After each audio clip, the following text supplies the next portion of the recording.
Hello everyone. Assalamu alaikum. Can you hear me?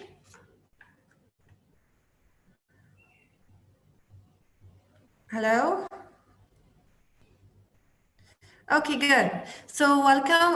We apologize for this delay.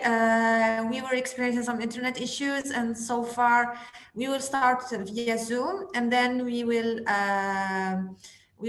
share it on Facebook.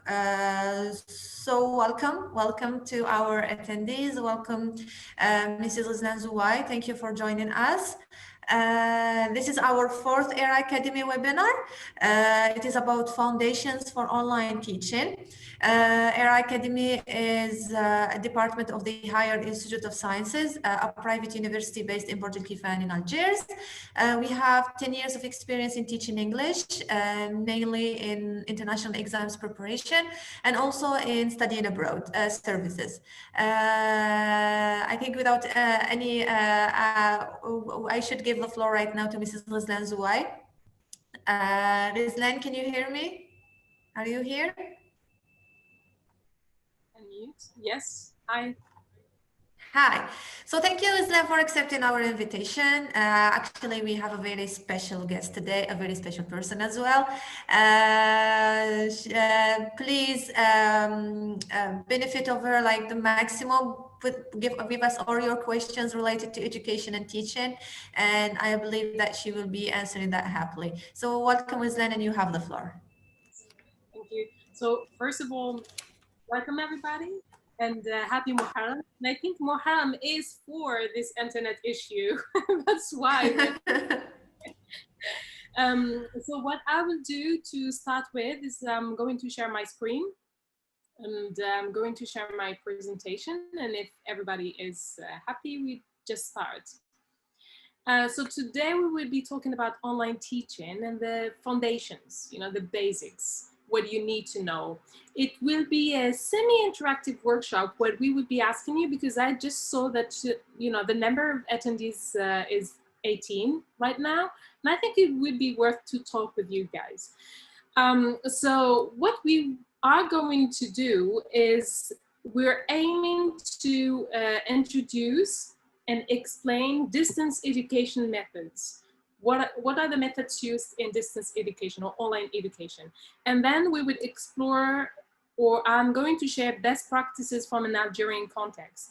And between brackets, I'm not going to talk about European examples or Americans and so on. I'd like to make it really Algerian related, relevant, sorry, so that we all benefit from it. We are going to answer three main questions. The first one is, what should you consider when you teach online as an online instructor? What are the things you should consider and take, in consideration? Second, what is your role as an online instructor? And third, how do we learn online? Is it the same as offline, or it's not, or it's something new? And then I will be sharing with you some of the future trends of online teaching that are now, quite popular. But to start with, Afaf, I will ask you to to unmute our participants, because, just before, let's agree on something. We would be collaborating from time to time. So, I wanted to share your experiences and your ideas, but also expect the others to give you feedback. And I hope you would welcome feedback from others and also from us. I'm going to use simple language so that we all understand each other. But at the same time, when you also discuss or introduce your ideas, I want you to do it in a very simple language. And help us keep on time, because we have 45 minutes and I'm aiming to have a Q&A with you by the end of this session. So as I said, I have this question for you, and I hope Afaf, you can give the floor to the participants. What would have been your reaction if you were asked to teach online for the first time? So are we able to give the floor to our participants? Oh, 23, wow. So can you guys, I don't know, Give us or write in the chat room what would have been your reaction if someone told you, hey, you're going to teach online tomorrow. What would be your reaction? Would you be afraid? Or would you run into the internet and then learn about it? Or you would say, okay, I'll try it, just try it and see if it's different from offline learning. How would that be? And I think it's a, you know, it's a quite hard question to answer, because the first time someone told me this, I was a bit stressed. And I said, okay, what should I do? So I went online and I had to look on the different methodologies and different principles and, you know, all the scholars, what they said and what was their opinion, who was for, who was against. And it was, you know, a big mess in my mind, to be honest. But then there were some very interesting books that I'm going to share with you by the end, which introduce online learning quite, you know, in a very simple way. And I think this is how you should learn about online learning, because a lot of people are afraid of it, whereas, you know, you shouldn't. Online learning is easy, but also online teaching is easy. It takes a bit of time, that's true. Almost as traditional education. It takes time to prepare a course. It takes time to, you know, introduce a new topic. It takes time to do a brainstorming or an icebreaker. It's almost the same with online teaching. So let's now go to the, let's now answer the first question. What should you consider as an online educator before teaching online? There are 4 things you should take in consideration, 4 basic things. The first one is the type of distance learning. What are the formats you should consider before teaching? Second is the instructional methods. Third, the timing and the internet. And the last one is the available devices and applications. Let's talk about the first one. You know, format is quite easy. You have only 2. You don't have a million. You have only 2 in online teaching. The first one is synchronous. And synchronous is the same as what we are doing now. It's a distance learning that occurs in a real time, in a specific place where we all agreed on a specific time with a specific media, like this one. Synchronous teaching, as I said, is like live streaming. It's also like virtual classroom. It can be instant messages. You know, when you send instant messages, it can be, you know, through Viber or WhatsApp or, you know, any other media, or even emails, and also telephone availability. You can do online teaching through the telephone, and I'll show you how in a second. The second format, so the second type, is asynchronous. It's totally the opposite. It's everything that happens through an online education channel without real-time interaction. It is the same as if you attend an online course through Coursera, for instance, or if there is a blog or wiki or a forum and you participate to build up any content, or a pre-recorded video that you watch, like this live streaming webinar that will be then recorded and you'll be watching at any time at your pace. And then podcasts, audio recording, and cloud collaborative tools. Now here is the thing. When we have synchronous and asynchronous, as educators, sometimes we can choose one of them, but we can also, you know, do both of them. And I'll tell you a recent experience I had with a student who doesn't live actually in Algeria, and who wanted me to teach her English, but conversation English for business. She had an old computer. Her internet was not quite good, like sometimes here in Algeria. And she had a limited access to some of the applications online. So what I have done is I have done a mix between synchronous and asynchronous format. The first thing I used to send her was updates through emails. Every morning she would wake up reading an email saying, hi, this is your activity for today, or hi, I haven't seen you, you know, completing your last task. Is everything all right? Do you want me to walk you through the steps, and so on? So she would receive an update through emails. And she would do some pre-set activities online before we meet. So far we are into a asynchronous model so far. And then we would suddenly shift into synchronous, where I'm going to do online conversation. And for her, I have chosen Skype. I could have used, you know, WhatsApp, Viber, any other media that can serve this purpose. But between brackets, be careful, because there are some countries where Skype doesn't work. It's limited. So, you know, check before you use it.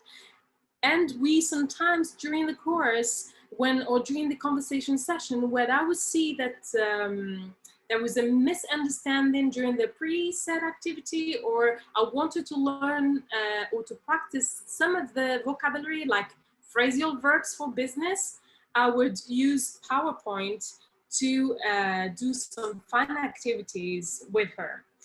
And guys, tell you something, PowerPoint has been so far one of the most amazing tools I have been using. It was in my computer. I've never, you know, I used it to do presentations and full stop.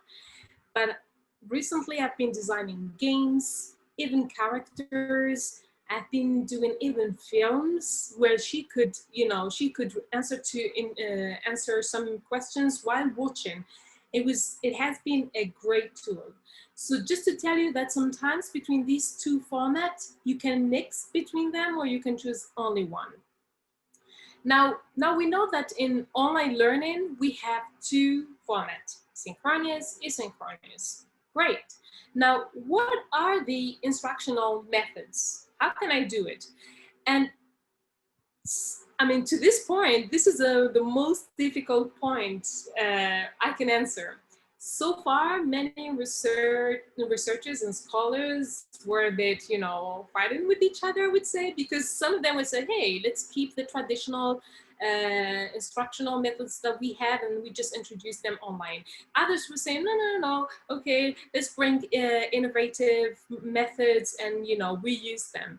So there is no clear and there is no limited and defined instructional methods. You can, you know, you can mix between two, you can create your own, it's up to you. But the most used are the first one, lectures, where sometimes either live or, you know, or not, you would have someone giving you comprehensive information, or a teacher would be presenting a new concept online. So that's the simplest instructional method. And then you would have a quiz, or depends, or you would answer questions. The second one is something also we do with our children offline in the classroom. It's problem-based learning project. You give a problem or you give an issue to your learners, and then you ask them to collaborate to solve this problem online through collaboration, through you know, working together.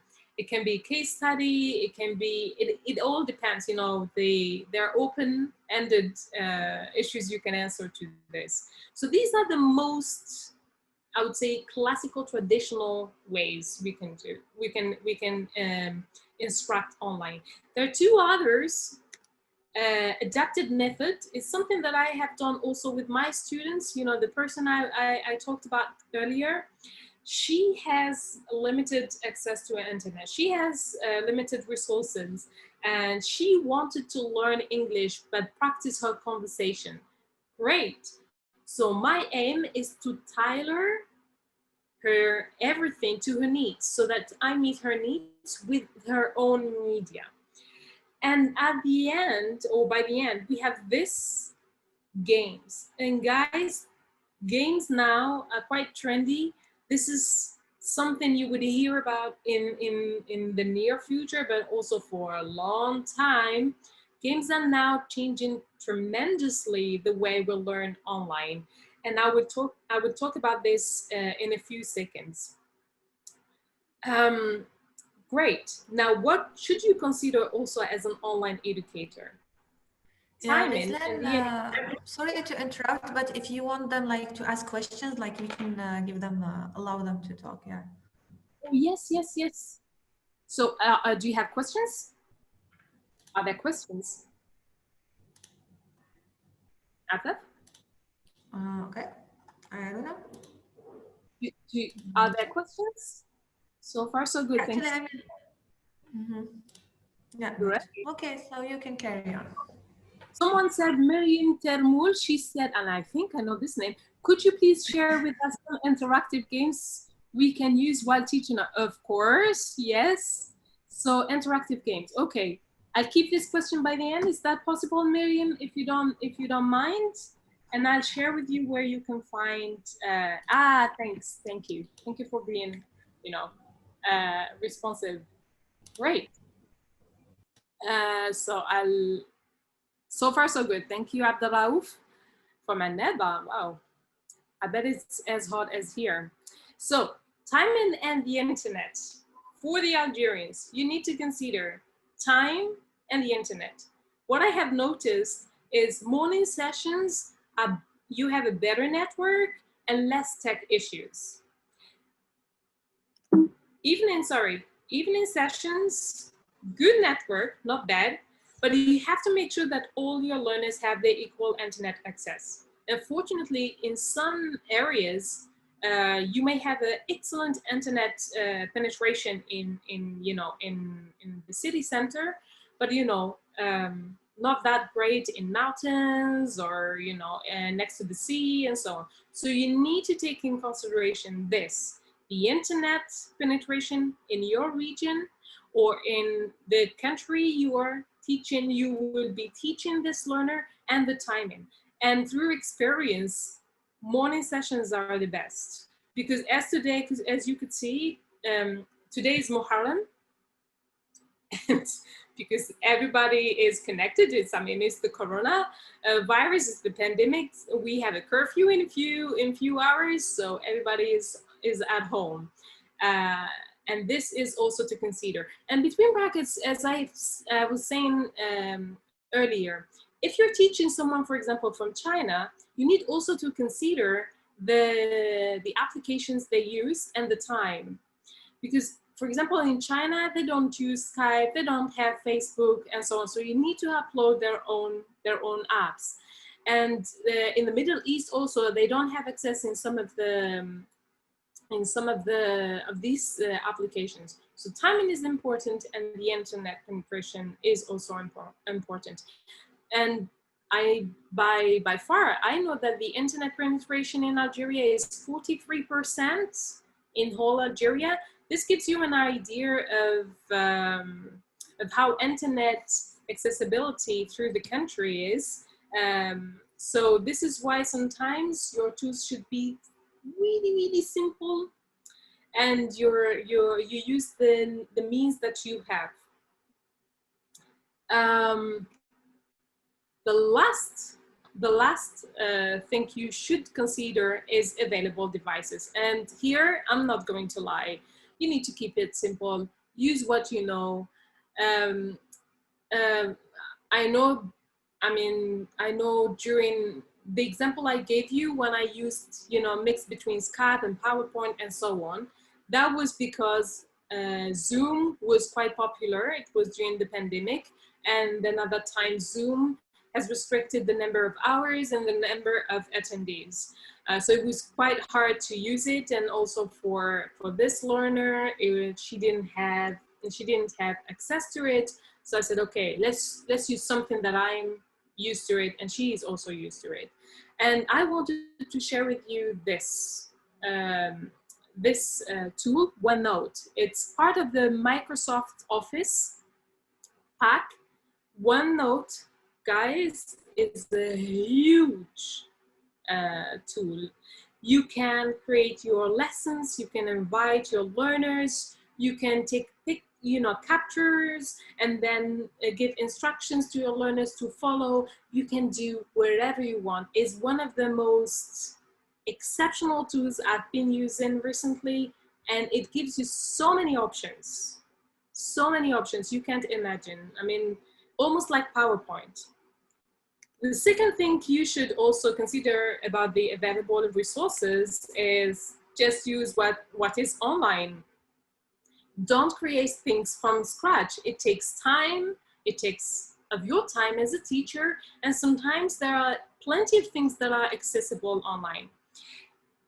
What we will do now, I have a short animation film that I really love, and I've used it in many of my classrooms into different modules. We're going to watch it. It's a 2-minute, short movie. It's not that long. And while watching it, I want you to think, where can you use it? Which lesson that you are teaching or that you will be teaching, you can use it. And then in the chat, you just write down where you will use this short video. So prepare yourself, popcorn, switch off the lights, and let's watch this movie.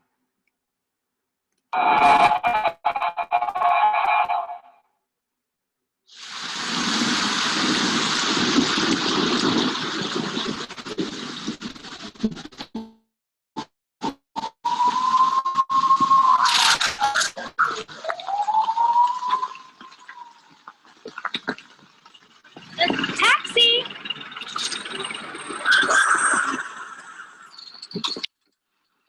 Third Street, please.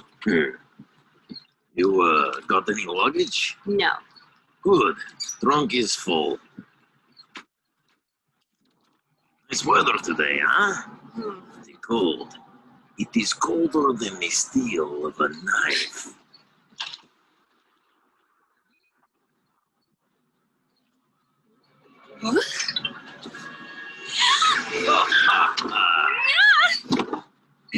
So, what do you do for fun? Oh, the usual. Just killing time.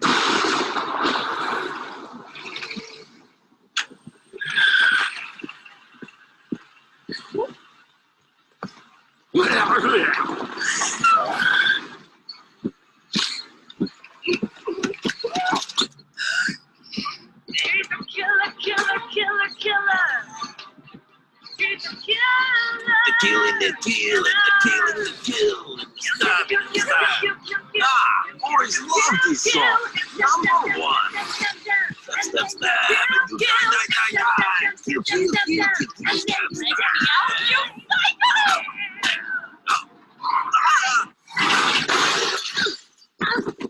Interrupt this program to bring you breaking news. The taxi killer has struck again, killing yet another poor taxi driver. The victims have all been foreign drivers with thick accents and large amounts of facial hair. The murder weapon has been revealed to be an umbrella in each case. How strange. Taxi! Okay, so I want to know now, how would you use this activity in your classroom? I know it is one of the videos that I mostly like, so I have, okay, so let's see. What do we have? Yes. Introduce, yes, very good. Grammatical point, yes. Imagine the end of it, very good, yes. Like in writing, yes, nice answer, Nassim. We can use it for this description, adjectives, yes.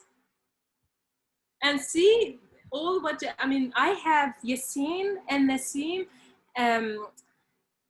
were suggested 2 grammar topics, because teaching grammar is quite boring, so using videos is sometimes interesting. And also reading, when Najwa said, imagining the end, You know, it must be difficult to teach reading, and this is one of the means. Reporting the speech for advanced levels. Again, Eunice is giving us another grammar topic. And Miriam, we stopped the video and asked the student to solve the problem, the use of the past tense. There you go. I mean, what am I doing here? You are just exceptionals, guys. Can we use in writing as well? Of course, yes, yes. I mean, it's up to you. Nothing is limited. One of the things I used this retelling the story in one of, yes, in your own words, exactly.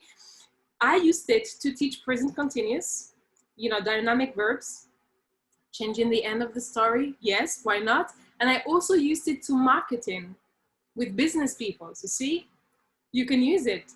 Perfect. Okay, so let's follow up. What do I have here? We can ask them how much they can remember about the story. Yes. How much they can remember. You mean with their own words. So you encourage them to do a conversation or to, that's good, Eunice. I mean, you have plenty of things you can do with this video and many others. So that's why I'm telling you, if you think you don't have time to design new,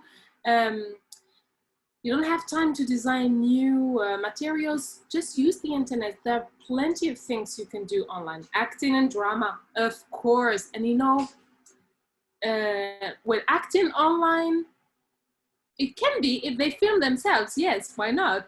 Why not? Okay, so then let's follow up. So that was for Taxi Killer.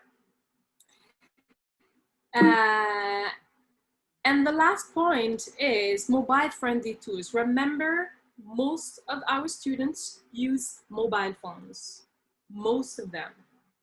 So use tools that can be used in their mobiles.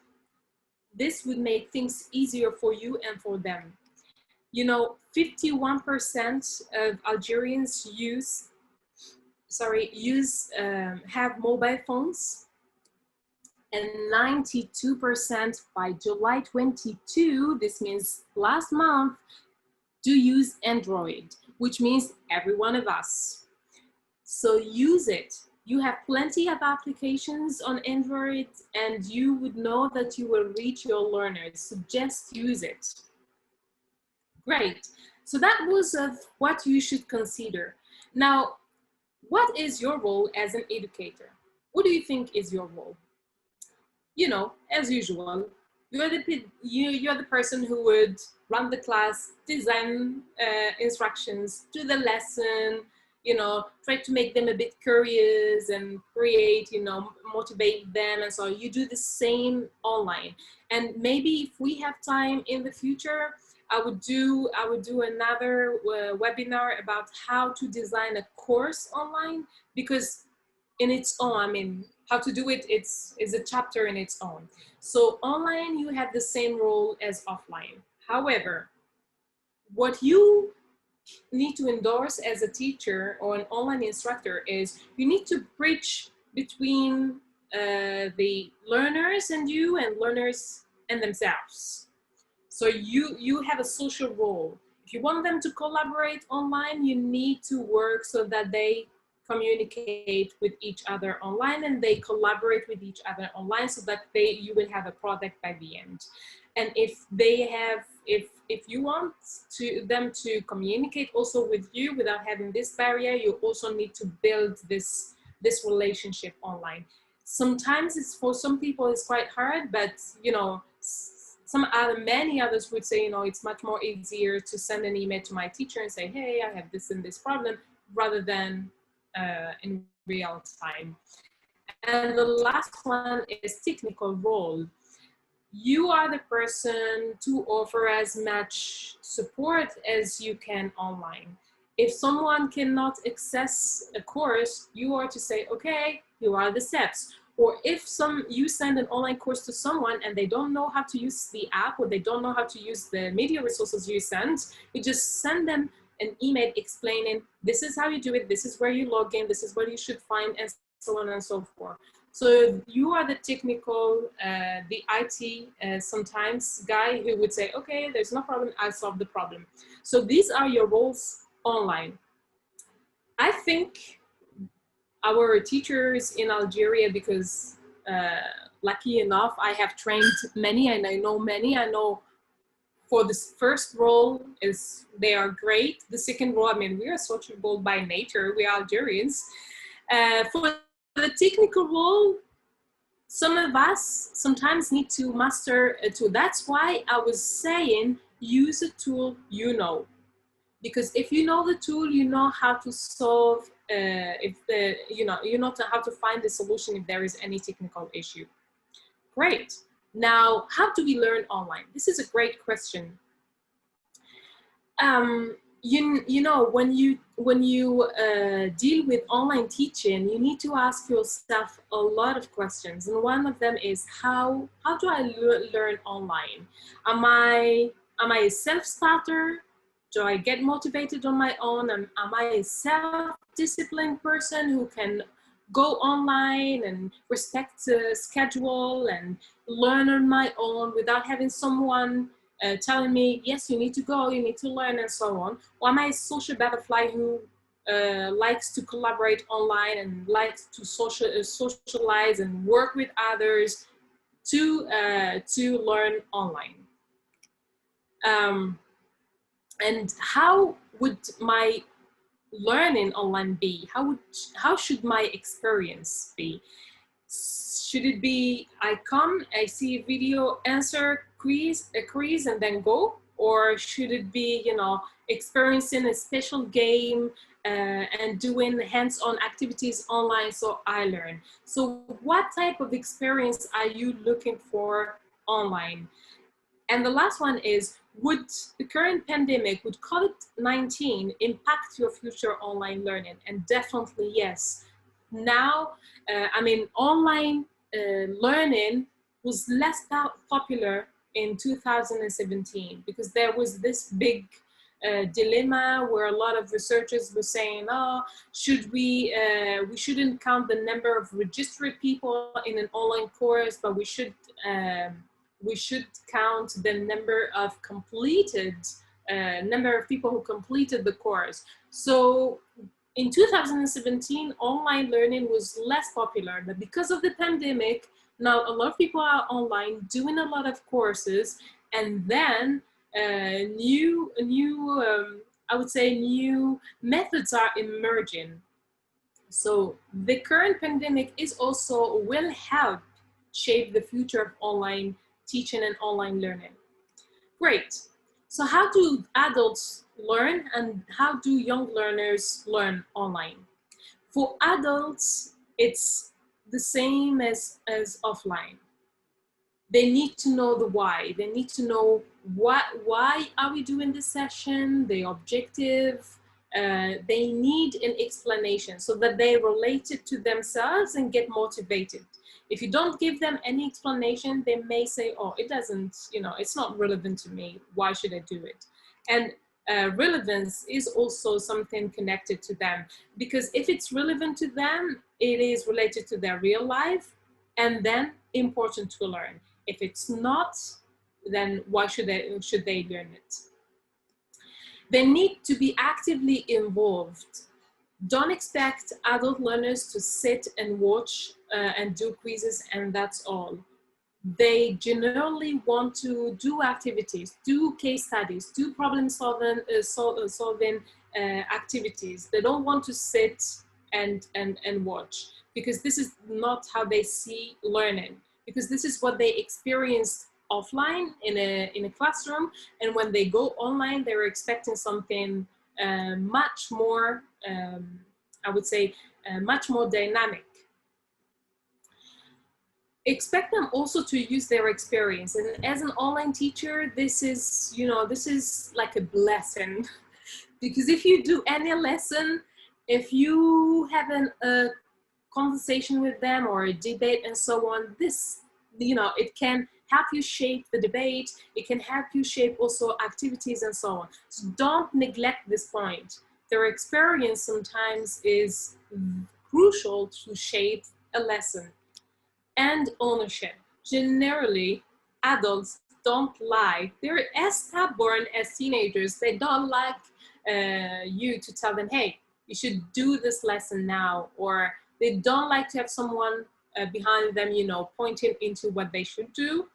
They like to do the things the way they want and with the outcome they want. So you're there just to control and correct from time to time, but don't be too rigid with them. Young learners, however, is totally the opposite, except in one point. They accept instructions because they're young, they don't have an experience, so I mean, you would never see a young child or a teenager saying, oh no, this is not important in my personal life and so on. Definitely not. One thing that they share with adults, they need to be involved, they like hands-on activities. This is something they share in common, and I'm going again to explain this in a minute.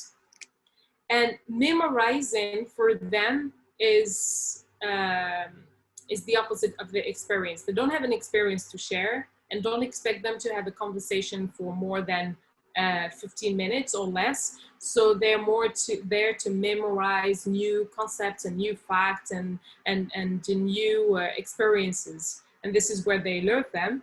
And then they depend on you. You are there to guide them. You are there to direct them. You are, I would say, online. You are there sometimes to correct them, and they accept it if it's the opposite with adults. Now, on involvement, there is the learning model, something you should not neglect.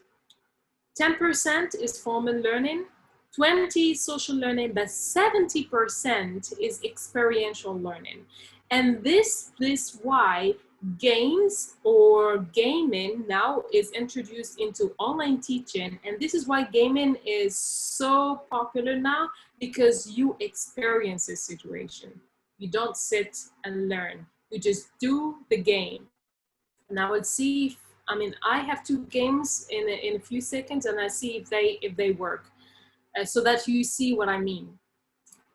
So adults and young learners shows 1 point, which is of giving them real practice, practical, I would say, activities instead of just sitting and doing the activity. Great. Future trends for online teaching. There are 3 trends. I've chosen 3. One of them is not realistic and not relevant to the Algerian context, but I think we need to talk about it. The first one is micro teaching. Guys, this will be is already popular. It started in businesses, and now it was introduced into online learning. What is micro teaching? It's as simple as this. I have, for example, I'm a business person. I have an employee. I want him to learn a new concept, but I don't have 15 days to give him and do a training. I don't have, I just have 2 hours.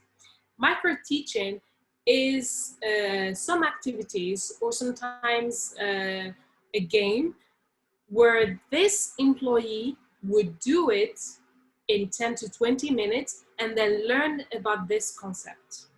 That's it.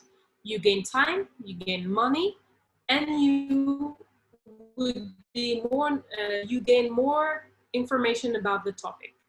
So micro teaching is, it is now used at the same level in online teaching with other concepts, like in medicine, aeronautic, and many other disciplines. Game-based learning, we talked about this, and I'm going to show you an example.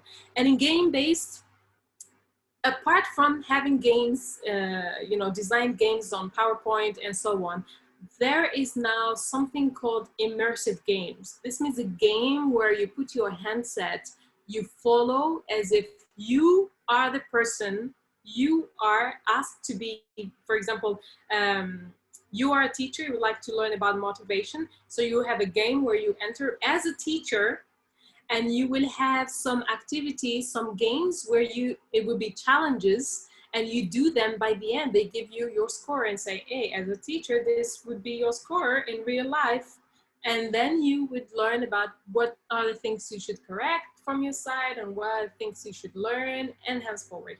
And the last one is virtual reality and augmented reality. This is something I don't think we would have it here in Algeria, and if we will, it would be, you know, very limited, and it's still experimental. So you know, you would have your handset, you will you know, play these games and so on, but still many people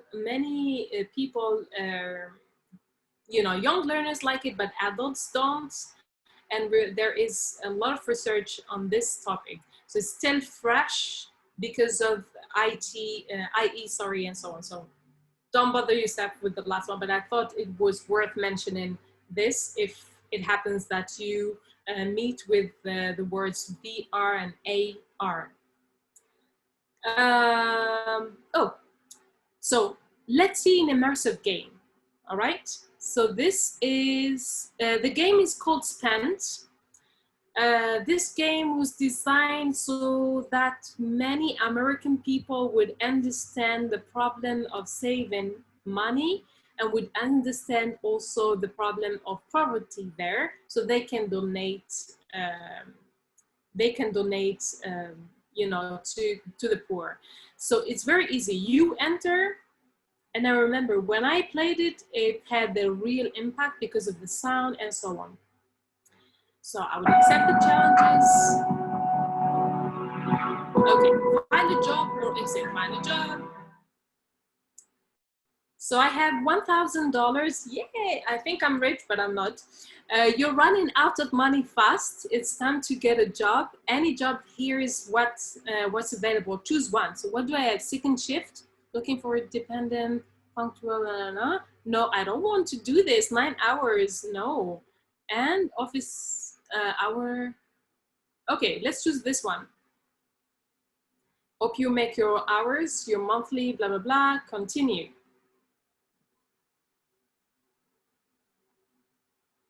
And then you play this. It's funny, the first time I played it, I just stopped at the 10th day because I run out of money. And I was so shocked because it just tells you that you have a family, you have children and so on. Because of the sound and because of the challenges you have, and they're so realistic, it had a huge impact on me. I would invite you to play this game just to see how it is designed, but also the impact it would have on you. And I will try also to find the same for English learners, English teachers online. So that's for Spent. I had another one, but it's not working. This is also another game where a teacher is introduced on how to motivate learners in the classroom. It's a game where you enter and you have challenges in every corner of the room. And then when you do them, it introduces you into different methodologies and different topics. And it will also test your reaction on the spot. And you would see an evaluation by the end. So, you know, I'm sharing with you these references, these books. They were very useful to me, so I think they can be useful for you. And this presentation, I will share it. I will also send it to you all, guys, if you're interested to have it. I think, you know, education, whether offline or online, is important, and we shouldn't gamble with it. So, you know, you're just at one footstep to success. You just need to learn about online teaching, and I'm sure you'll be successful teachers in the future. Here are my contacts also, if you'd like to contact me via email, or you would like to read some of my articles on my blog, e4dz.wordpress.com. And thank you so much for your attention. Afaf, the floor is yours. Thank you, Ghizlane. Thank you for your time. It was really, really beneficial. And thank you, guys, for your interaction. I think we have more time for other questions, so please, you can share your questions with us. Yes, sure. We are also, yeah.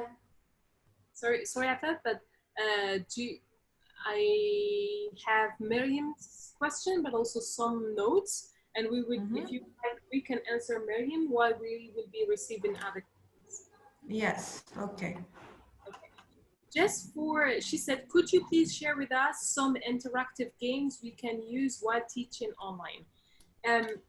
When you say interactive games, it's huge, you know, it's a very vast question, I would say, because when you say games, is it interactive, digital, and so on? I can, if you want, I can send you a link, and I have to note this down, otherwise I'm going to forget. I'm getting old, by the way, so need to note everything down. So interactive games, I'll try to find useful links from using PowerPoint to mobiles and then others, and send you a link to this. I also have, let me see. So Hisham said, yes, China, they use WeChat instead of Skype. Indeed, Hisham.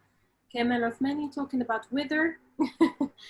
Yes, the weather is really, really reporting events, storytelling, that's true, kind of online workshop. So Hisham said, thank you for sharing your experience, ma'am, it's interesting. I have a comment, if I may. You said online educators are to choose the device and apps available and the ones used by learners, which I agree with. However, how would it possible to do so if you have a group or learners using different apps in Algeria, for instance, let alone they are from overseas? So let me answer this.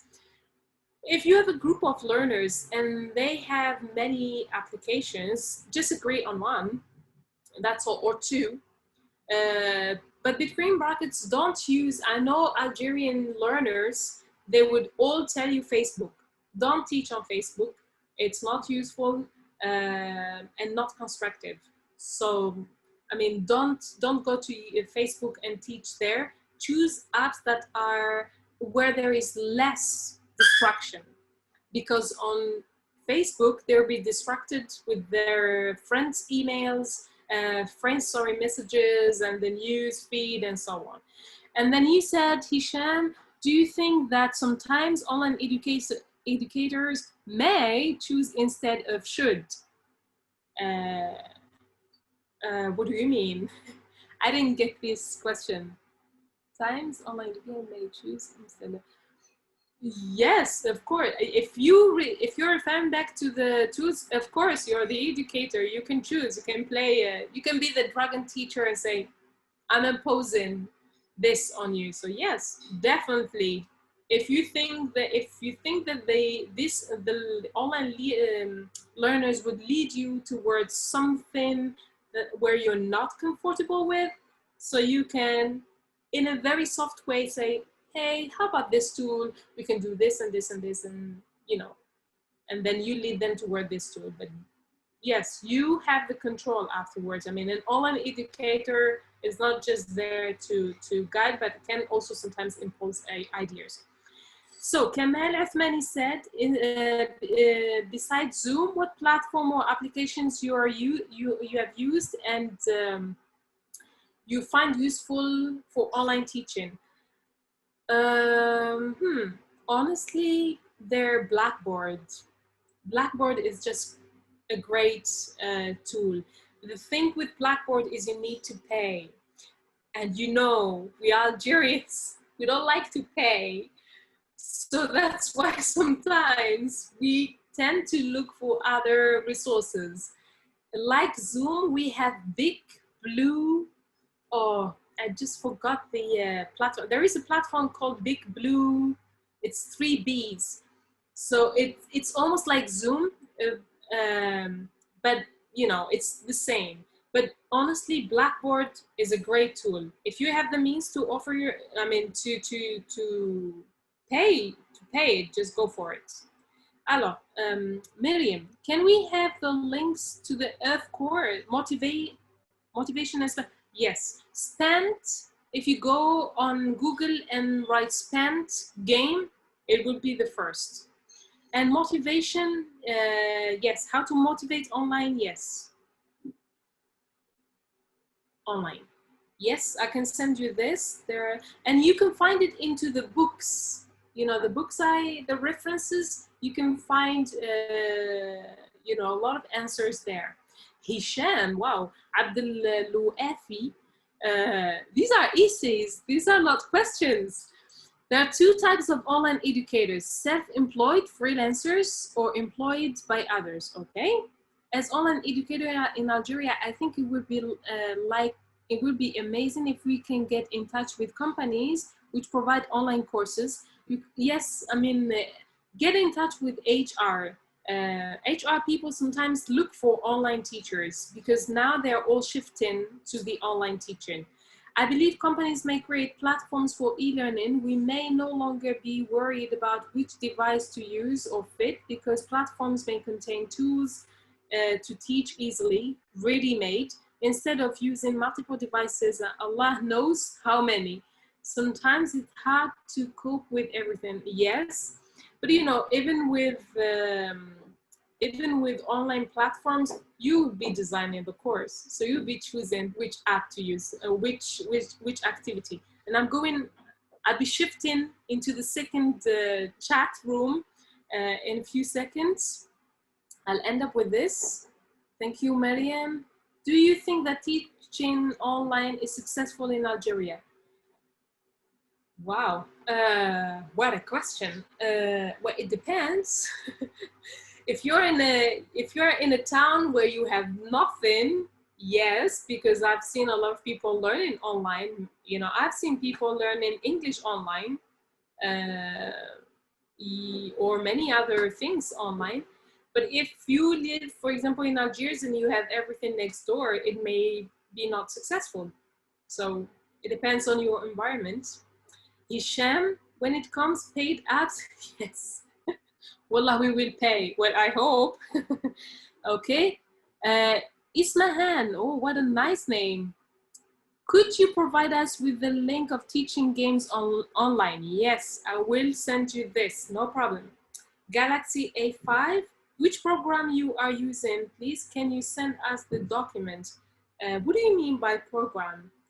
Well, I told you I used to use Zoom, but then after the pandemic, you know, it's now restricting, it has a lot of restrictions and limitations. So I shifted towards other platforms. Hiba, post the video and ask the student what would they do in such case. Yes, you can, I mean, it's up to you. There are unlimited number of things you can do with while teaching online, and you can't imagine how creative you would be. But however, you need to be good at tech, because there are also some technical issues you need to be aware of.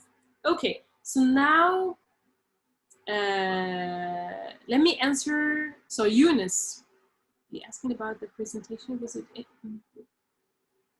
Okay, should I go? So Eunice said, I know Click Meeting, Google Meet, yes, Microsoft Teams, and there is a new one similar to Zoom. Exactly. There are many platforms, and then you choose the one you like. For example, I liked Zoom. I had the chance to do Google Meet, or Google Classroom, or other Microsoft platform, but I liked Zoom because of the interface. Because it was simple, the interface was simple to me and so on. So it's up to you. I mean, what you like, you use. Huawei Y7 said how we can start e-learning in Algeria. You know what? You can start it in one click. That's the problem. I sometimes, you know, the number of Algerians who do online learning. When I did my master, my dissertation was about MOOCs, massive open online courses.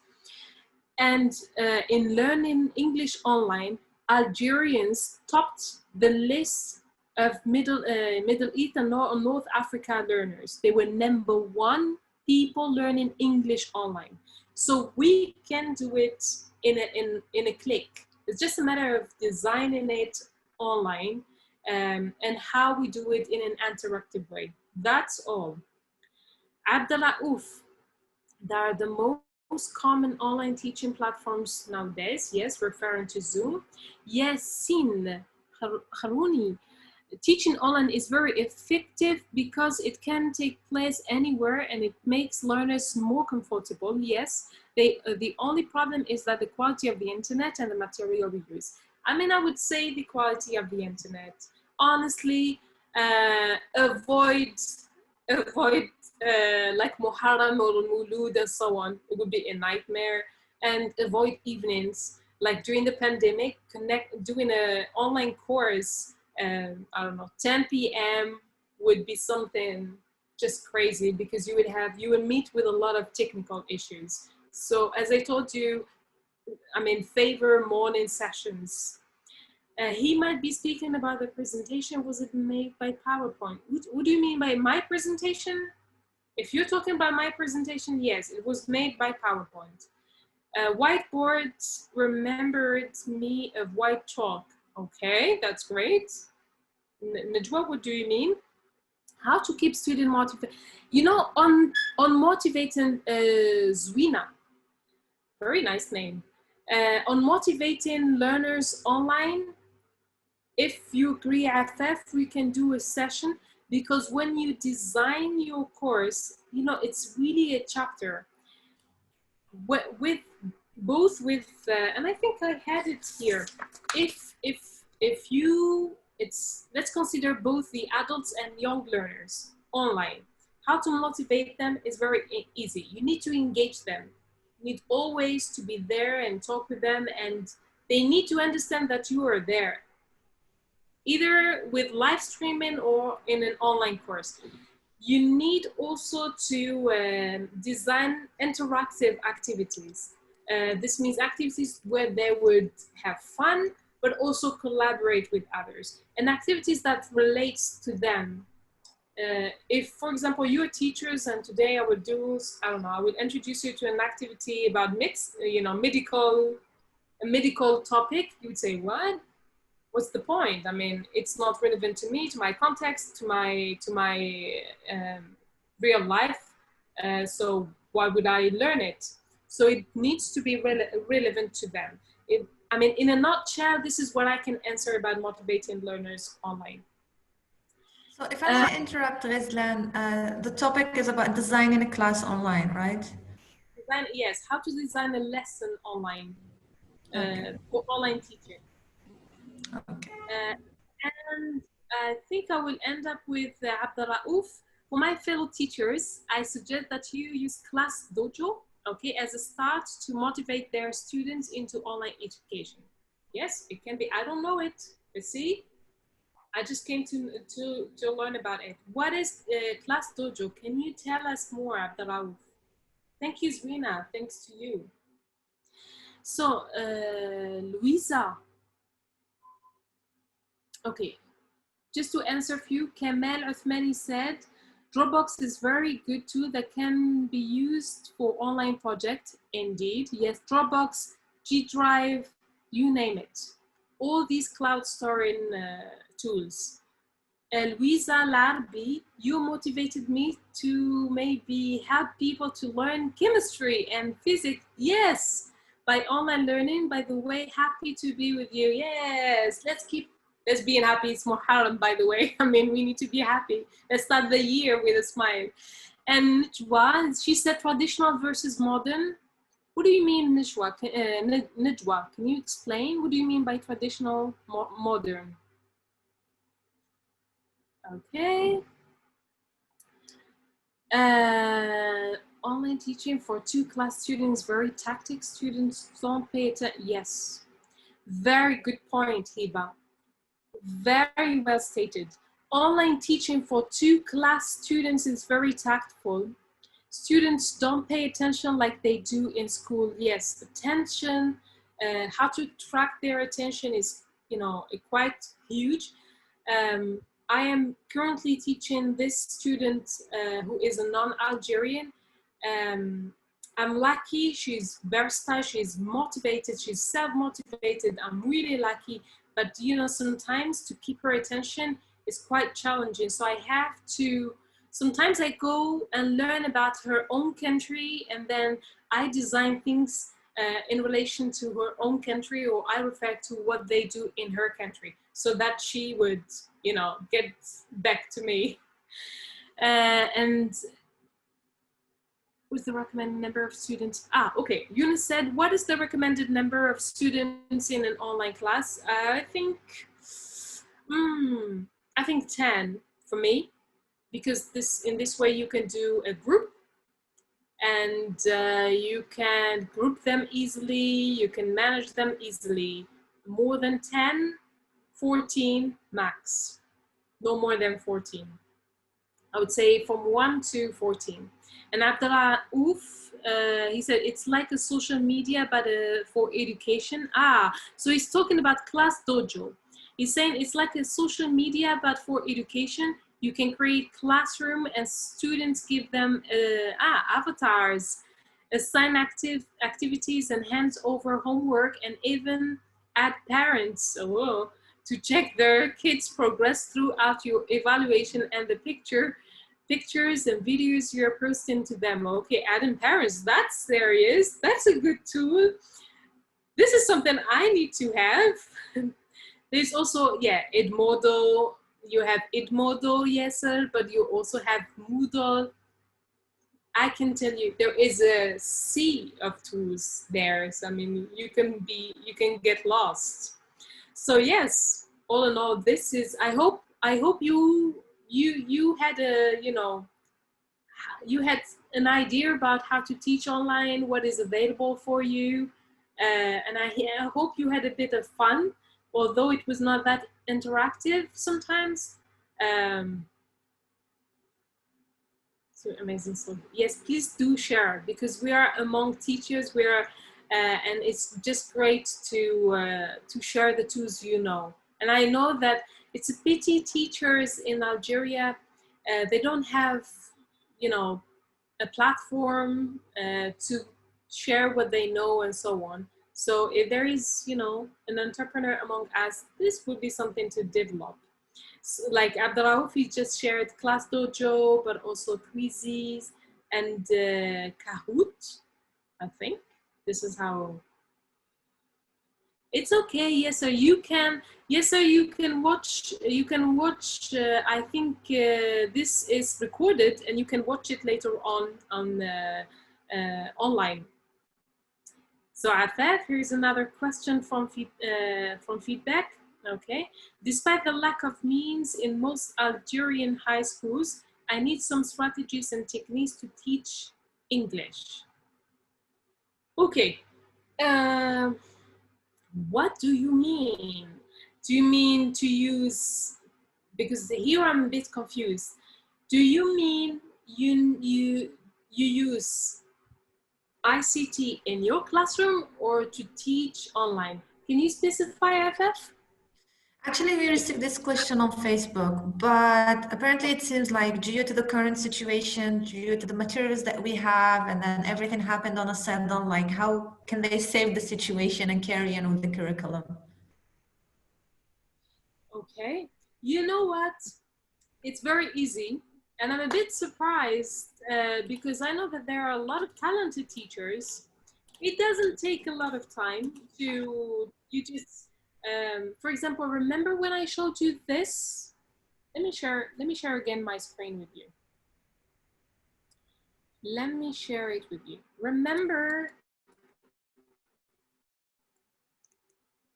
okay, let's do this and then remember when I shared with you my my experience when I was teaching this this lady? I said there were limited resources and so on. You now, I know it's a bit because you need to teach. You need to teach your learners, and they're young learners, to be honest. So what you can do?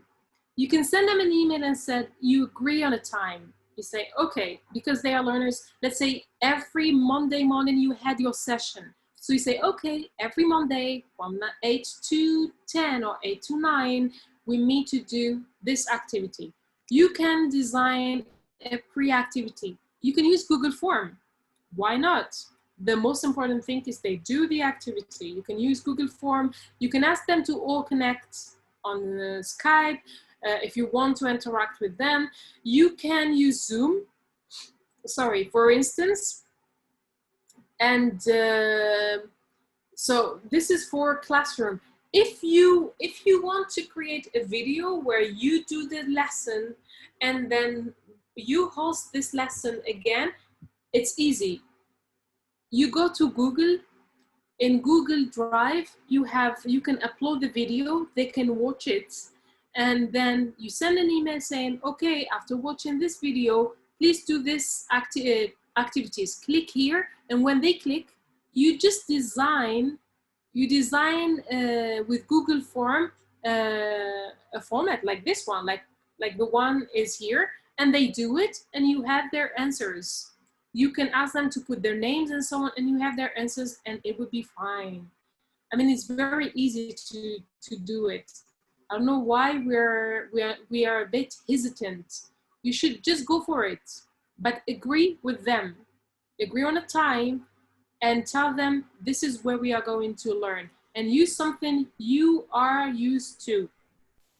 If you're used to Zoom, just take them to Zoom. That's all. Okay,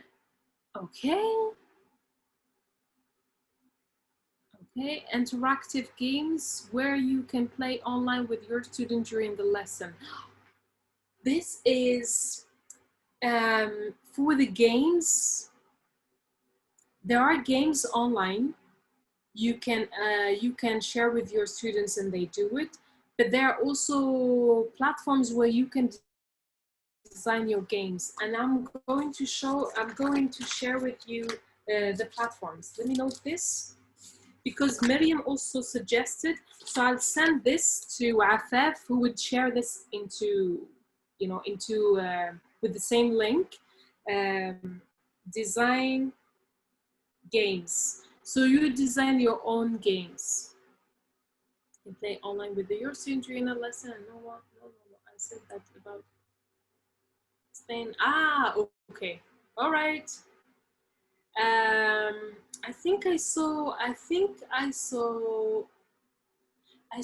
yes, Louisa was writing, Louisa Al-Arbi. Thank you, really interesting. Thank you. So Louisa said, to succeed e-learning, we need just to give more importance to this topic in Algeria.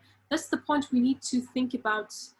Then try to have people to learn about that platform such as Zoom. I mean, you don't need a lot of time to learn about Zoom. Like you today, did I send you anything to learn about it? No. If you're a teacher, you just join, they just join and then you take them through. It has very simple options. So they don't need to learn about it. However, I do agree with you. It's important to consider online teaching now. And I think we are a bit late compared to other people from the region.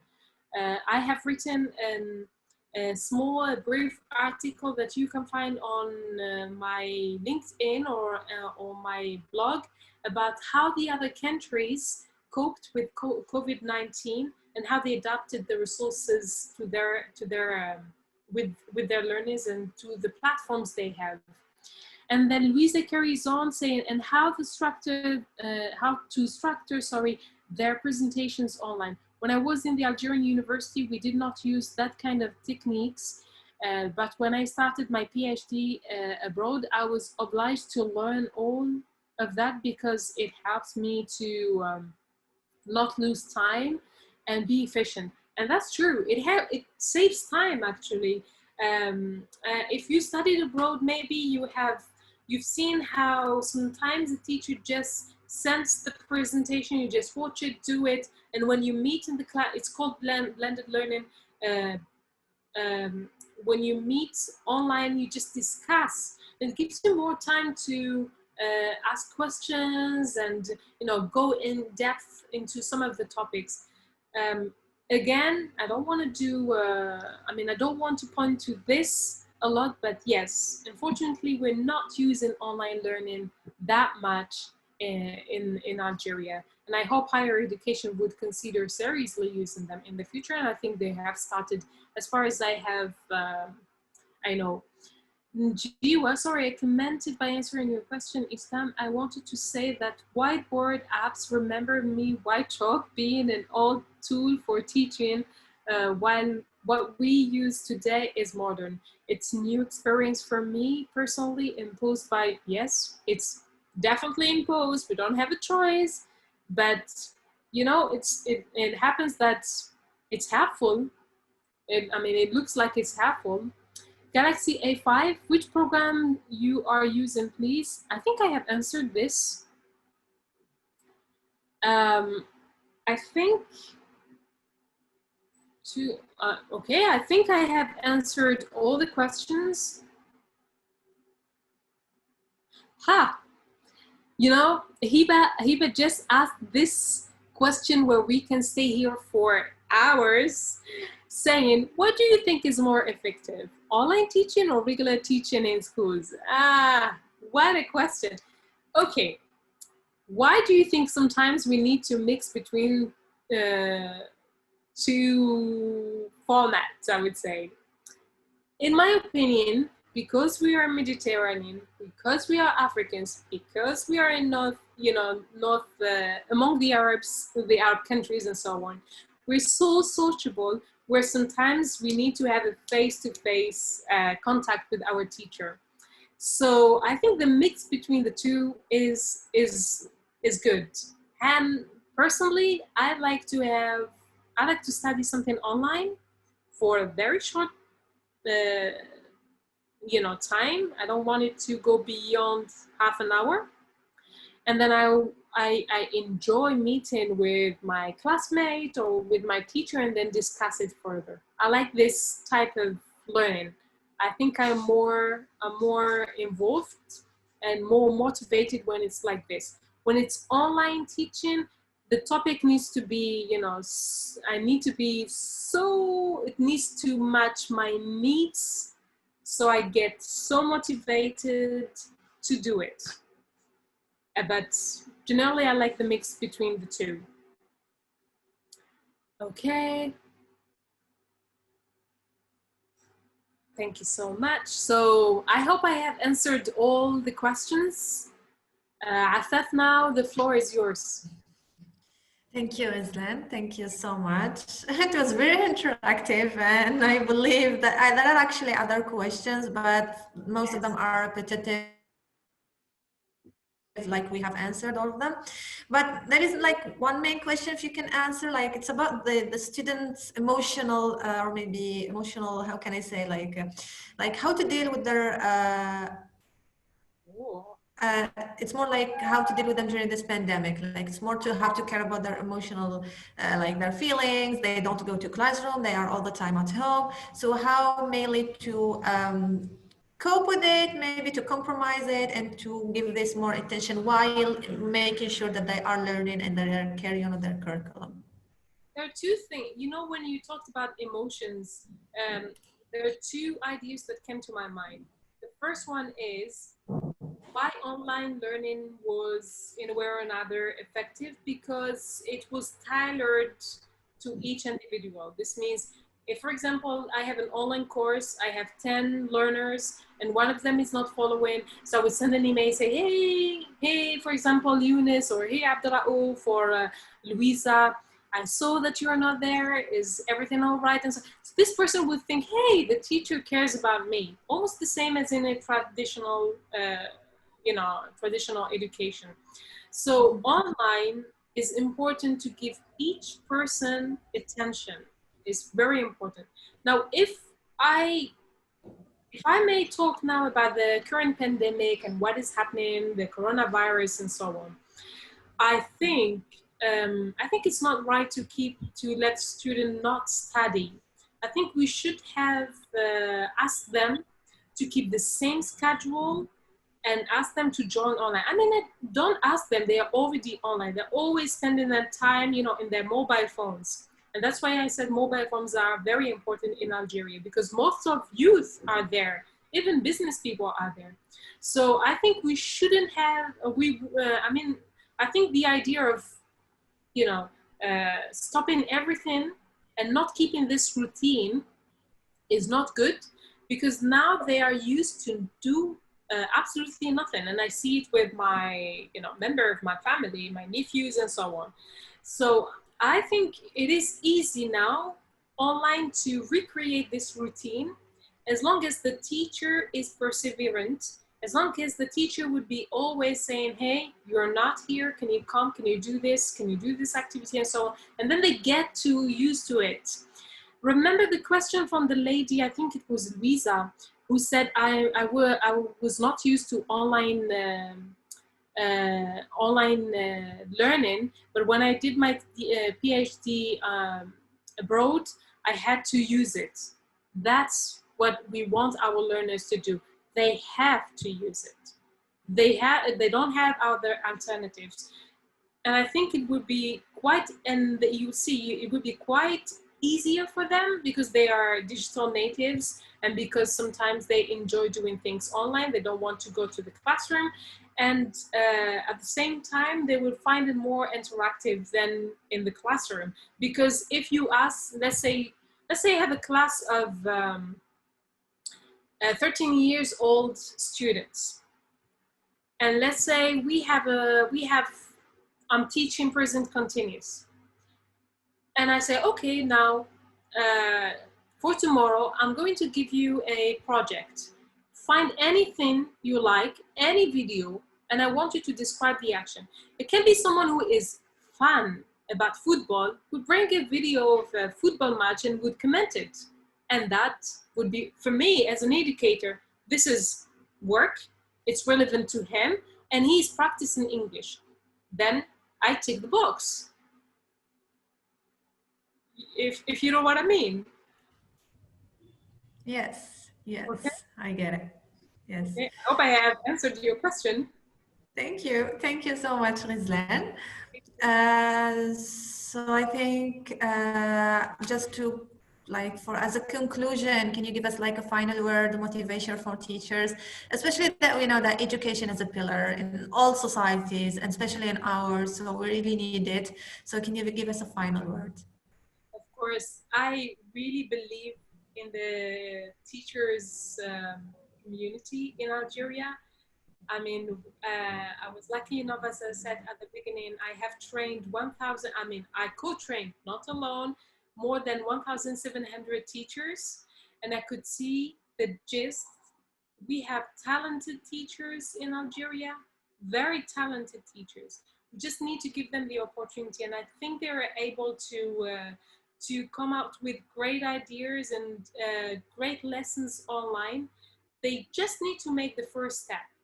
Just go for it, guys. Do make the first step, and I think you will be successful. Even if you do something and it doesn't work and you get feedback, it's okay. You correct it and we move forward. Because I'm sometimes a bit disappointed. We're a bit late compared, for example, to our neighbors. MashaAllah, in Tunisia and Morocco, they have so many things online.